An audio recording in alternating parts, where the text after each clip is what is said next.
Hello dear student, I hope कि आप सब बहुत अच्छे होंगे। आज हम बीए पॉलिटिकल का 6 सेमेस्टर का जो भारत में सार्वजनिक नीति है उस बुक के फर्स्ट चैप्टर को देखेंगे कि उसमें क्या है। तो उसका फर्स्ट चैप्टर है नीति विश्लेषण। और नीति होती क्या है, किस प्रकार कार्य करती है, उसका विश्लेषण किस तरीके से होता है, आज हम उसके बारे में जानेंगे। तो एक सवाल है मन में जो होता है नीति किस लिए बनाई जाती है। सरकार नीतियों को क्यों बनाती है। सरकार नीतियों को इसलिए बनाती है ताकि वो अपने बड़े लक्ष्यों को पूर्ति कर सके, लोगों के लिए जन कल्याण कार्य कर सके, इसलिए वो नीति बनाती है। लोगों की मूलभूत आवश्यकताएं पूर्ति हो सके, इसलिए अगर हम भी कोई गोल को अचीव करना चाहते हैं तो बेसिकली हम उस बड़े गोल को अचीव करने के लिए छोटे छोटे पार्ट्स में नीतियाँ बनाते हैं ताकि हम उस बड़े गोल को अचीव कर सकें। तो इसका फर्स्ट पॉइंट है नीति क्या है, उसके कुछ पॉइंट्स हैं। तो नीति संरचना सरकार के महत्वपूर्ण कार्यों में से एक है जिससे सरकार अपने उद्देश्यों को पूरा करने के लिए बनाती है। दूसरा है यह वर्तमान राज्य व्यवस्था कल्याणकारी प्रतिमान पर आधारित है जिसका उद्देश्य जनता की देखभाल करना और उसकी मूलभूत आवश्यकताओं को पूरा करना है। तीसरा पॉइंट है इन सभी ज़रूरतों को पूरा करने के लिए प्रत्येक सरकार एक नीति बनाती है। चौथा पॉइंट है वर्तमान समय में नीति शब्द का उपयोग समाज के विभिन्न वर्ग जैसे चिकित्सा, शिक्षकों और गैर संगठनों, छात्र और नीति निर्माणों द्वारा अलग अलग चीज़ों के लिए किया जाता है। पांचवा है नीति नियमों का एक समूह है जिसके द्वारा सरकार अपने उद्देश्यों की पूर्ति करता है।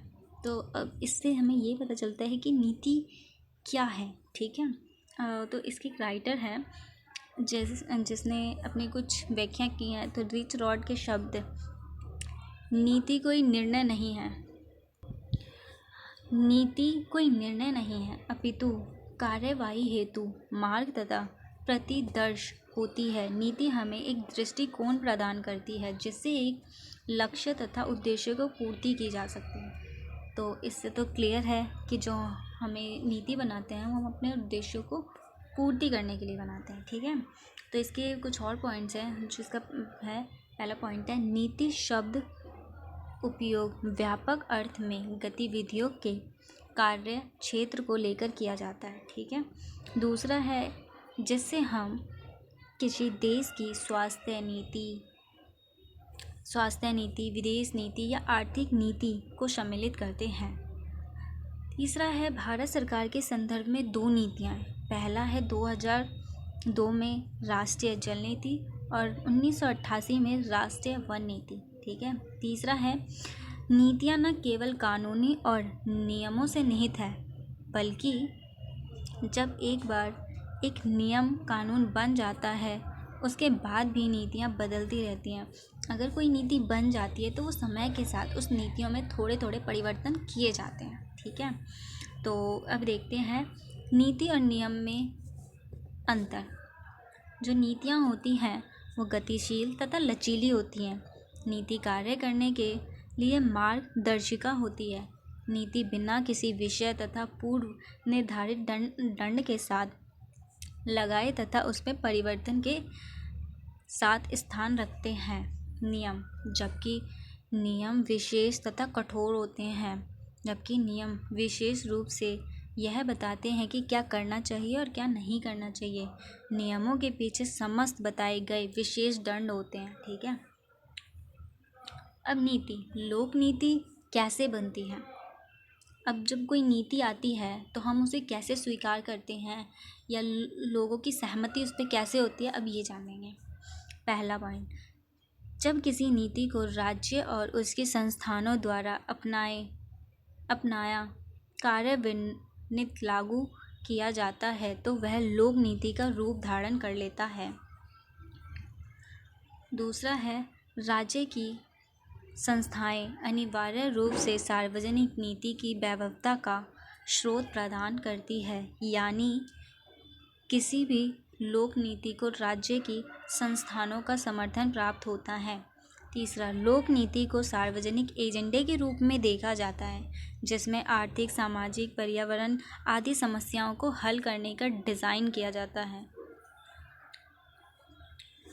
चौथा पॉइंट है नीति की व्यवस्था, जो सरकार द्वारा नीतियों को दिया जाता है जिसमें लोक नीति कानून दायित्व लेता है जिससे जनता के बीच में लागू करने पर सरकार को किसी प्रकार का बाधा का सामना नहीं करना पड़ता। ठीक है, तो इसका 5वां पॉइंट है नीतियों को सार्वभौमिकता। उसको सार्वभौमिकता किससे मिलती है? जिस किसी भी नीति का विस्तार समाज के सभी लोग तक विस्तरित होता है। जो नीति बनाई जाती है वो लोगों को, समाज में सभी लोगों को विस्तार रूप से पता होना चाहिए या उन्हें समझाया जाता है। ठीक है, उसे सार्वभौमिकता कहते हैं। छठा पॉइंट है वैधिकता कार्यवाही। केवल सरकार ही अपनी नीतियों का उल्लंघन करने वालों पर वैध रूप से दंड, उचित कार्यवाही का मापदंड रखती हैं। अब जिसको उल्लंघन करता है उसको दंड भी मिलता है। ठीक है, अब इसके लोक नीति की कुछ विशेषताएं हैं। तो पहला है नीति जनता के नाम पर बनती है। नीति आमतौर पर सरकार द्वारा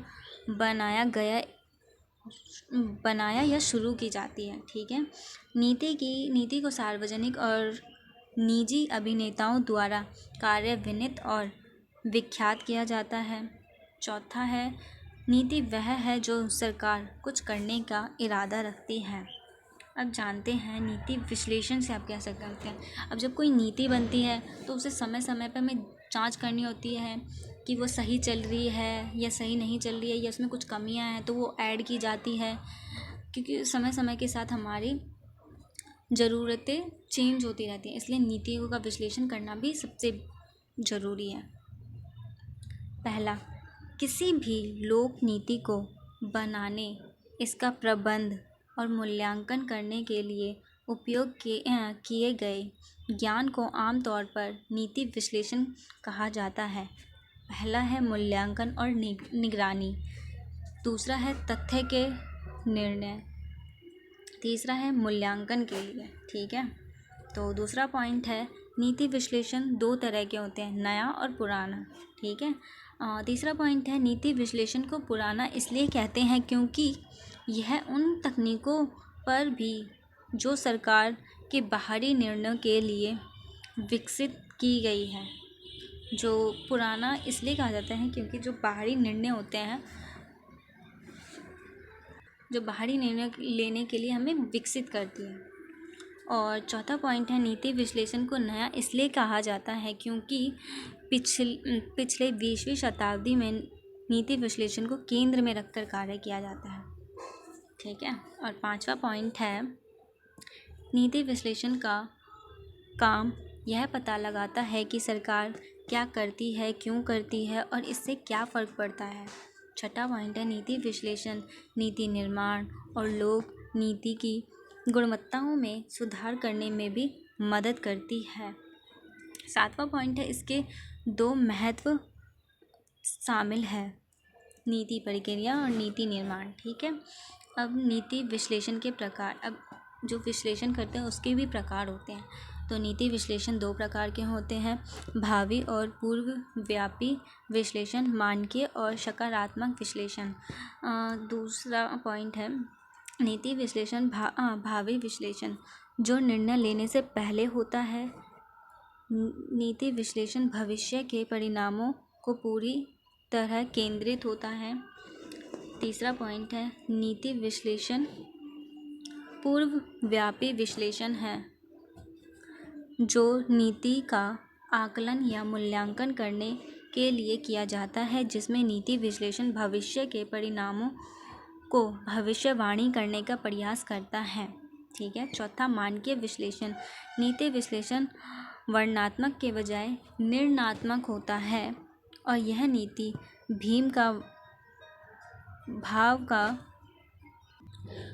नीति भावी का वर्णन करने के बजाय कार्यवाही करने की सिफारिश करता है। पांचवा पॉइंट है सकारात्मक विश्लेषण, सकारात्मक नीति लोक नीति को पैसे की समझने की कोशिश करता है, जैसे वह है विश्लेषण पर और सहमति के मामले में यह तत्वों की जांच करने को सुलझाता है। नीति विश्लेषण नीति विश्लेषण सात आयाम है। पहला है नीति सामग्री का अध्ययन, दूसरा है नीति प्रक्रियाओं का अध्ययन, तीसरा है नीतिगत परिणामों का अध्ययन, चौथा है मूल्यांकन, पांचवा है नीति निर्माणों के लिए सूचना, छठा है प्रक्रिया वकालत, सातवां है नीति समर्थन।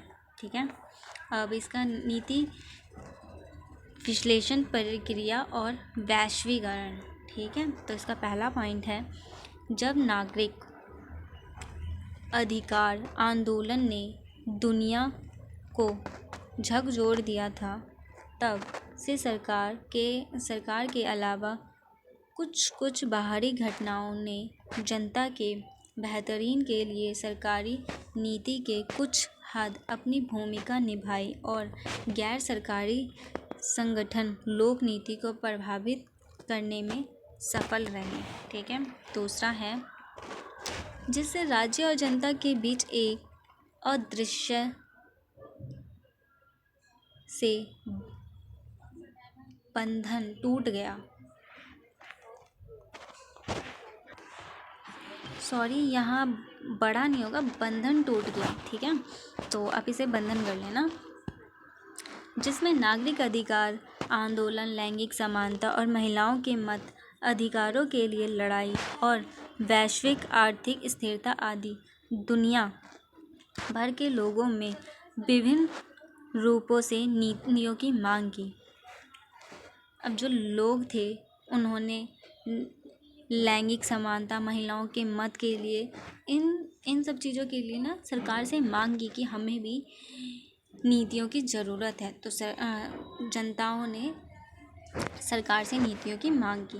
तीसरा पॉइंट है, आज के समय में काम और अधिक महत्व के स्थानीय मुद्दे भी अब राष्ट्रीय, क्षेत्र और वैश्विक स्तर पर महत्व रखते हैं। चौथा, लोकतंत्र राज्य और सार्वजनिक नीति निर्माण प्रक्रियाओं से निकलने वाले परिणामों ने दुनिया भर में महत्वपूर्ण परिवर्तन किया है। पांचवा है, नीति विश्लेषण के जरिए शहर, स्कूल, जिले और राष्ट्रीय जैसे राजनीतिक संगठन के व्यापक नियम, प्रथाओं या एजेंडा में सुधार कर सकते हैं।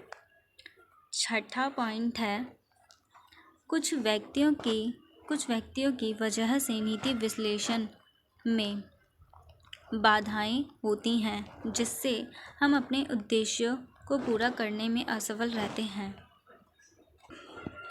अब नीति विश्लेषण की सीमाएं, जिसके कुछ पॉइंट्स हैं वो देखते हैं।